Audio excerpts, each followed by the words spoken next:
નર્મદા જિલ્લામાં ઉત્તર વાહિની પંચકોશી પરિક્રમા 19મી તારીખથી સુચારુ રૂપે ચાલુ થઈ ગઈ છે.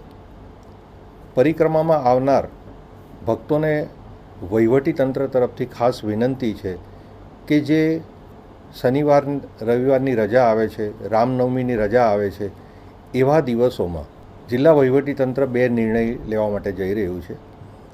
એમાં એક કે પોલીસ ડિપાર્ટમેન્ટ દ્વારા સ્ટેગરિંગ પદ્ધતિથી પરિક્રમાવાસીઓને જવા દેવામાં આવશે.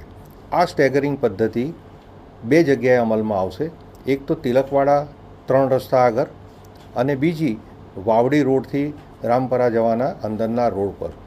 એટલે ભક્તોને ખાસ વિનંતી કે પોતાને 1 કલાક 2 કલાક જો કોઈ જગ્યાએ સ્ટેગરિંગ પદ્ધતિના કારણે રાહ જોવી પડે તો એ રાહ જોવા માટે વિનંતી છે.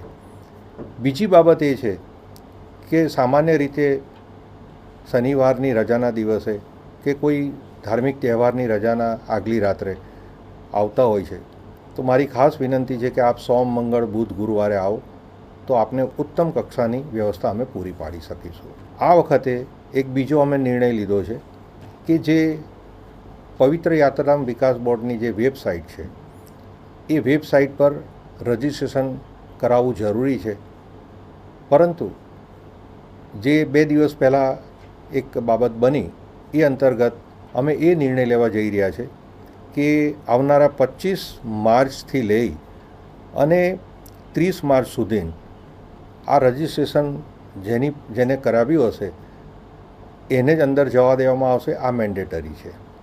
ત્યાર પછી જે બીજા રજાના દિવસો છે, દાખલા તરીકે 2 April, 3 April, 4 April, 11 April, 13 April, આ દિવસોમાં રજિસ્ટ્રેશન મેન્ડેટરી છે, જેથી કરીને આ યાત્રા આપ સારી રીતના કરી શકો.